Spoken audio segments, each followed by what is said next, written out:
Assalamualaikum warahmatullahi wabarakatuh.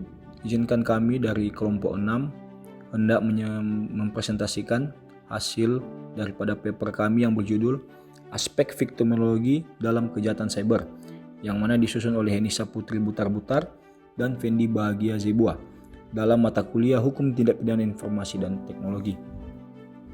Adapun latar belakang kami mengangkat tema ini yaitu fenomena kejahatan cyber seperti online grooming, perdagangan orang, dan cyber stalking meningkat seiring pesatnya perkembangan teknologi informasi.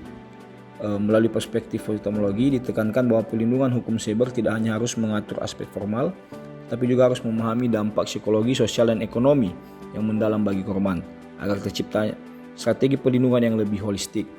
Tingginya angka kekerasan cyber berbasis gender KSBG tercatat oleh Komnas Perempuan menjadi urgensi untuk memperkuat regulasi dan penegakan hukum yang lebih berpihak pada pemulihan serta keamanan korban di ranah digital. Sehingga menarik bagi kami untuk mengangkat tema ini dan membahasnya dalam sebuah tulisan ilmiah.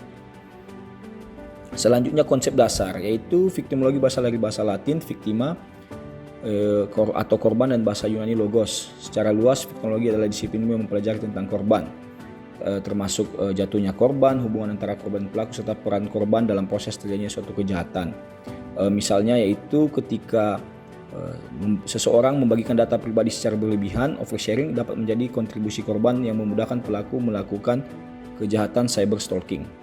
Selanjutnya, kejahatan cyber atau cybercrime secara mendasar adalah segala bentuk aktivitas ilegal yang melibatkan komputer, perangkat digital, atau jaringan komputer sebagai alat, sarana atau tempat terjadinya kejahatan.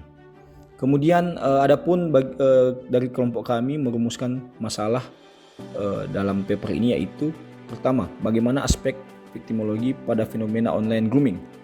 Kedua, bagaimana aspek viktimologi dalam hubungan human trafficking melalui platform digital. Dan yang ketiga, bagaimana aspek viktimologi cyber stalking dan dampak psikologisnya. Pembahasan yang pertama yaitu aspek viktimologi pada fenomena online grooming. Online grooming sendiri merupakan modus operandi kejahatan seksual cyber yang umumnya menyasar anak-anak dan perempuan melalui tahapan yang pertama manipulatif, hingga mulai dari pemilihan target, pendekatan akses, pembangunan kepercayaan melalui bujuk rayu, hingga pemaksaan kerahasiaan. Rendahnya literasi digital dan kurangnya pemahaman seksual membuat korban rentan terjebak dalam eksploitasi konten vulgar yang memiliki dampak fatal dalam kondisi psikologis seperti depresi hingga terjadinya risiko bunuh diri. Kedua, aspek viktimologi dalam human trafficking melalui platform digital. Indonesia sendiri pada saat ini menempati posisi kedua sebagai negara dengan tingkat human trafficking tertinggi menurut PBB. Sebuah fenomena yang kini bertransformasi menjadi kejahatan lintas negara berbasis digital dengan memanfaatkan kerentanan psikis, finansial, dan keterbukaan informasi pribadi di media sosial. Pelaku menggunakan modus operandi yang canggih seperti penipuan, lowongan kerja palsu, fake job recruitment, pemalsuan identitas, chat phishing, hingga eksploitasi seksual daring atau cyber sex trafficking yang menimbulkan trauma mendalam bagi korban.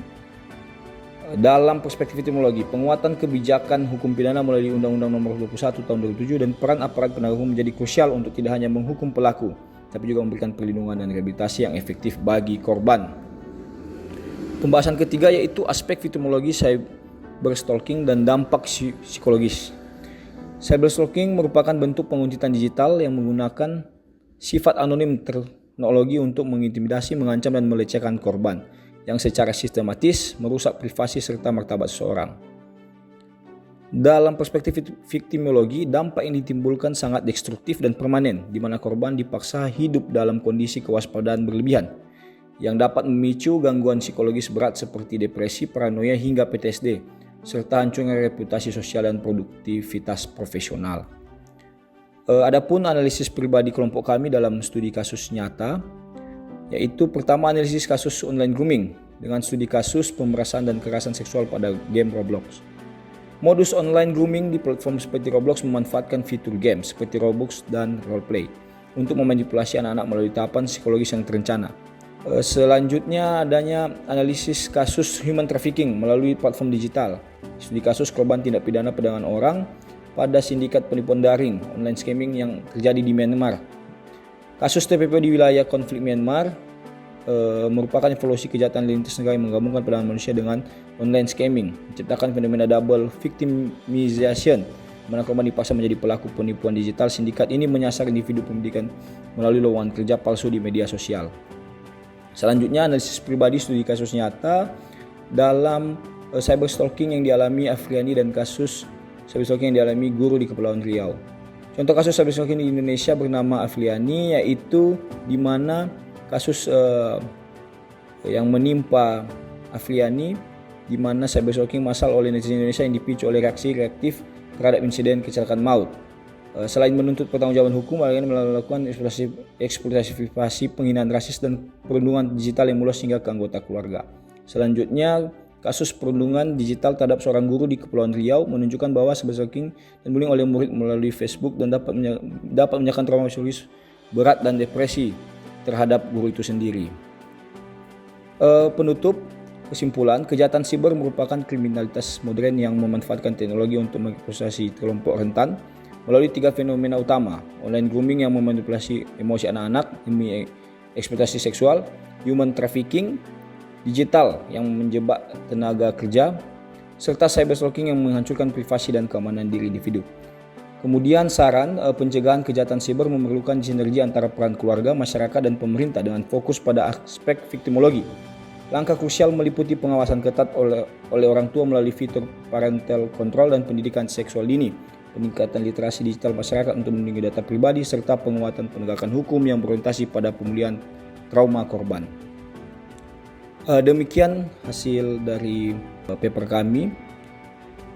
Kami ucapkan terima kasih. Wassalamualaikum warahmatullahi wabarakatuh.